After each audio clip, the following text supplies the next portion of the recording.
تو بھی لوگوں میں کتنی بھی کٹر دشمنی چل رہی ہو، مرنے کے بعد موت کے بعد لوگ کہتے ہیں کہ یار چلو اب یہ معاملہ اللہ کا ہو گیا، اللہ سے اس کا تعلق ہو گیا، اب ہماری اب مرے ہوئے سے ہم کیا دشمنی کریں. پر ایک بندہ آپ کے ملک میں اتنی بے دردی سے قتل ہوا اور اس پہ مرنے پہ آپ وہاں پہ کیک کاٹ کے دیوالیاں منا رہے ہوں گے، تو لوگوں کو تو آپ کو شک ہوگا نا آپ پہ کہ اتنے کسی کے قتل پہ آپ کیسے آپ کا کیک کاٹ کے دیوالی منانا اتنا ضروری کیوں تھا؟ پھر آپ کو اتنی شرم نہیں آئی کہ اب تو وہ بندہ مر گیا ہے، میں اس کی شرم کروں؟ آپ ٹویٹ کر کے اس کو ٹونٹ کرتی رہی کہ جی مر گیا، دیکھو جی ڈبے میں آیا فلانا فلانا فلانا. تو آپ کا کام نہیں بنتا تھا جب آپ ایسے جب آپ بہیو کریں گے تو لوگ یہی کہیں گے نا کہ آپ نے پوری خوشیاں منائی تھی. سچ ہمیشہ چھپا نہیں رہتا، کبھی نہ کبھی منظر عام پر آ کر ہی رہتا ہے.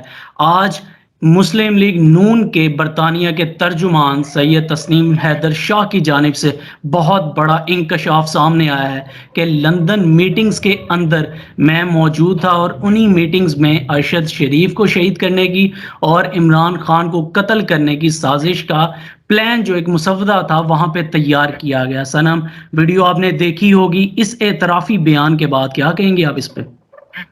دیکھیے مجھے ایسے لگتا ہے کہ یہ جو قتل ہے نا، اس پہ تو اسپیشلی انویسٹیگیٹ ہونا، انصاف ملنا بہت ضروری ہے.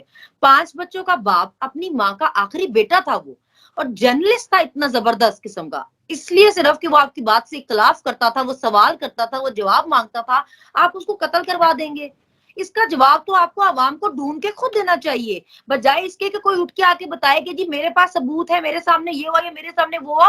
ہمارے جو لوگ ہیں، ہمارے جو اتھارٹیز ہیں، جن کے پاس پاور ہے، ان کو چاہیے عوام کو جواب ڈھونڈ کے دیں. ہمیں لگے کہ یہ ملک محفوظ ملک ہے. یہاں پہ ایک بندہ جو اتنا کریڈیبل بندہ تھا، اتنا سچا بندہ تھا، اس نے کتنی محنت سے اپنا پروفیشن کے لیے کام کیا. اس کی آپ نے یہاں نوکری مشکل کر دی، اس ملک میں رہنا مشکل کر دیا. اس کے پورے پلاٹ تیار ہوا اس کو قتل کرنے کے لیے. آپ کو تو خود آگے ہو کے انویسٹیگیٹ کرنا چاہیے تھا، آپ کو خود اپنی اسپیشل ٹیمز بھیجنی چاہیے تھی کنیا.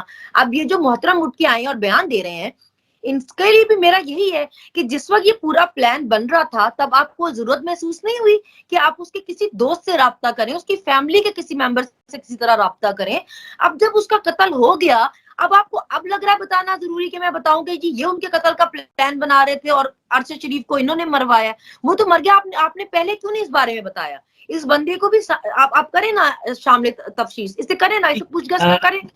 سنم یہ خبریں اب سے نہیں، بہت پہلے سے آ رہی تھی ہمارے پاس. ٹویٹر کے اوپر بھی آپ کو پتا ہے جو بھی ٹرینڈنگ چیز ہوتی ہے سب سے پہلے ٹویٹر پہ بتا دیا جاتا ہے. یہ خبریں بڑی دیر سے گردش میں تھیں کہ ارشد شریف کے قتل کے پیچھے مریم نواز کا ہاتھ ہے، لیکن عام انسان کے لیے یہ چیز اس بات پہ یقین کرنا بہت مشکل تھا. آج یہ بھی یہاں پہ انکشاف ہو گیا کہ مریم نے سخت آرڈر دیے تھے. اتنا کہہ سکتے ہیں یہ لوگ کہ اگر ہماری کسی سے بہت بھی لڑائی اور دشمنی ہونا، تو بھی لوگوں میں کتنی بھی کٹر دشمنی چل رہی ہو، مرنے کے بعد موت کے بعد لوگ کہتے ہیں کہ یار چلو اب یہ معاملہ اللہ کا ہو گیا، اللہ سے اس کا تعلق ہو گیا، اب ہماری اب مرے ہوئے سے ہم کیا دشمنی کریں؟ پر ایک بندہ آپ کے ملک میں اتنی بے دردی سے قتل ہوا اور اس پہ مرنے پہ آپ وہاں پہ کیک کاٹ کے دیوالیاں منا رہے ہوں گے، تو لوگوں کو تو آپ کو شک ہوگا نا آپ پہ کہ اتنے کسی کے قتل پہ آپ کیسے آپ کا کیک کاٹ کے دیوالی منانا اتنا ضروری کیوں تھا؟ پھر آپ کو اتنی شرم نہیں آئی کہ اب تو وہ بندہ مر گیا ہے، میں اس کی شرم کروں؟ آپ ٹویٹ کر کے اس کو ٹونٹ کرتی رہی کہ جی مر گیا، دیکھو جی ڈبے میں آیا فلانا فلانا فلانا. تو آپ کا کام نہیں بنتا تھا جب آپ ایسے جب آپ بہیو کریں گے تو لوگ یہی کہیں گے نا کہ آپ نے پوری خوشیاں منائی تھی. تو آپ قتل کروانا چاہتی تھی یا آپ بیچ میں قتل کے انوالو ہیں؟ اب ان کو چاہیے، شاہ زیب خانزادہ کو، جیو والوں کو، کہ ان کو بٹھائیں. یہ جو نئے نکلے ہیں جی، ان کا بھی اسی طرح جیسے 6 دن سے توشہ خانہ رو رہے ہیں اور رگڑ رہے ہیں نا اس ایک گھڑی کو، اب اس کو بھی بٹھا کے اس سے بھی انویسٹیگیٹ کریں، اس سے بھی پوچھیں کہ اس کے پاس کون سی تصویریں ہیں، یہ کیا کس کے کہنے پہ بیان دے رہا ہے، کیوں دے رہا ہے، اور کیا سچائی ہے اس بیان کے پیچھے. اور باقی بھی ادارے جو ہیں وہ بھی دیکھیں اس کو کہ یہ بیان کیا دے رہا ہے. یہ چھوٹے بیانات کے اوپر فٹ سے نوٹس لے لینے والے ہمارے ادارے، اس بیان کو کتنا ٹائم گزر گیا، ابھی تک نوٹس کیوں نہیں لیا گیا؟ کیا لگتا ہے آپ کو اس ابھی آپ ملے آدھی گی؟ رات کو عدالت لگاؤ نا، ابھی آپ آدھی رات کو عدالت لگاؤ. وہ بندہ جس کو آپ نے پہلے بٹھا کے 6 گھنٹے آپ نے اس کے ریکارڈ چلایا جیو پہ، وہ تو کرمنل بندہ تھا، اس کا تو کرمنل ریکارڈ ہے. اس بندے کا تو کوئی کرمنل ریکارڈ نہیں ہے میرے خیال سے. تو آپ اس کو بھی بٹھاؤ نا، آپ اس کو پوچھو کہ کیا چکر ہوا ہے. سوموٹو لے نا جج صاحب، چیف جسٹس صاحب کہاں پہ ہیں؟ اتنا کانٹروورشل قتل، پورا ملک جس پہ دکھی ہے کہ سچ بولنے کی کسی کو آپ اتنی بڑی سزا دیں. آپ اس پہ اب تک سب سو رہے ہیں, کسی نے نوٹس نہیں لیا. ارے بھائی جاگو, قوم تو انتظار کر رہی تھی, جاگو, دیکھو کیا ہو رہا ہے ملک میں. اس کی جو ٹائمنگ ہے آپ کو وہ مشکوک نہیں لگ رہی؟ ابھی کچھ ہی دنوں کے بعد ہمارے نئے آرمی چیف کی تعیناتی بھی ہے, تو یکدم سے اس بندے کا ضمیر جاگ گیا اتنی دیر کے بعد. آپ کو نہیں لگتا کہ یہ چیزیں کچھ مشکوک ٹائپ ہیں؟ اس کے پیچھے کون لوگ ہیں جو اس نے اس وقت پہ یہ کروایا انکشاف؟ پر اس ملک میں نا کام کوئی نہیں ہو رہا. اس ملک میں روز ایک نئی سازش, ایک نیا پلاٹ تیار ہو رہا ہے. ملک ڈیفالٹ کی طرف جا رہا ہے, ان کا اس طرف فوکس ہی نہیں ہے, یہ گھڑی گھڑی گھڑی رگڑ رہے ہیں. ٹھیک ہے, افراتفری پڑی ہوئی ہے, کوئی انویسٹ کرنے کو تیار نہیں ہے. جنہوں نے انویسٹمنٹ کی ہوئی تھی انہوں نے اپنے پیسے نکلوا لیے ہیں, لوگ غربت سے مر رہے ہیں, کوئی چیز سستی نہیں ہوئی.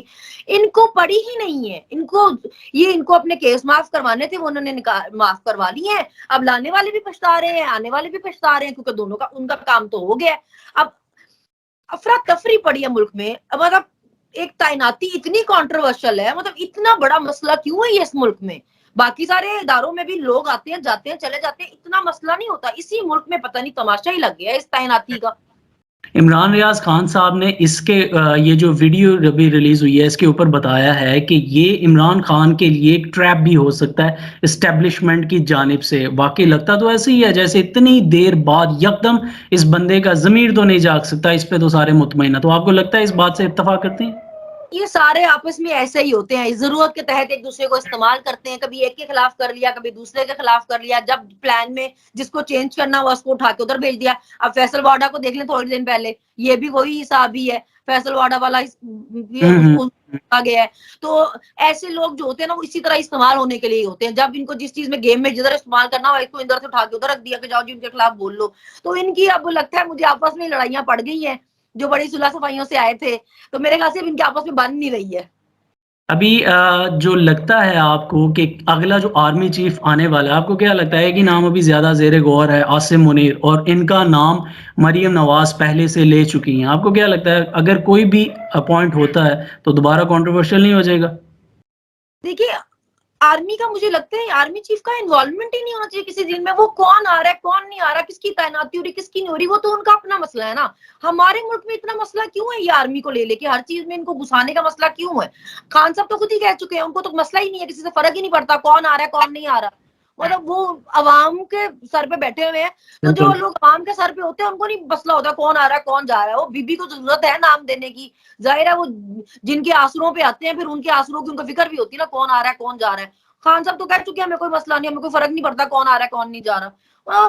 ایک ملک میں ایک افراتفری مچائی ہوئی ہے, روز ایک پروپیگنڈا روز ایک پروپیگنڈا. مطلب کسی کو کوئی سیریز دیکھنے کی یا ڈرامہ دیکھنے کی تو ضرورت ہی نہیں ہے. ملک کی پالیٹکس ہی کافی مسالے دار قسم کا ڈرامہ ہے ہمارا تو یہاں پہ ہر روز ایک نیا ڈرامہ ہے. یہاں پر جو بھی ہوتا ہے میکسیمم 24 سے 48 گھنٹے کے اندر اندر عوام اس کا پوسٹ مارٹم کر کے رکھ دیتی ہے. آپ کو نہیں لگتا کہ یہ وہی شعور تھا جو خان صاحب ہمیشہ سے اپنی قوم کو دینا چاہتے تھے؟ دیکھیے ہمیں دیکھ دیکھ کے دیکھیے جب آپ ڈرامہ ایک بہت زیادہ دیکھ لیتے ہیں نا تو آپ کو اندازہ ہو جاتا ہے اگلی قسط میں کیا آئے گا.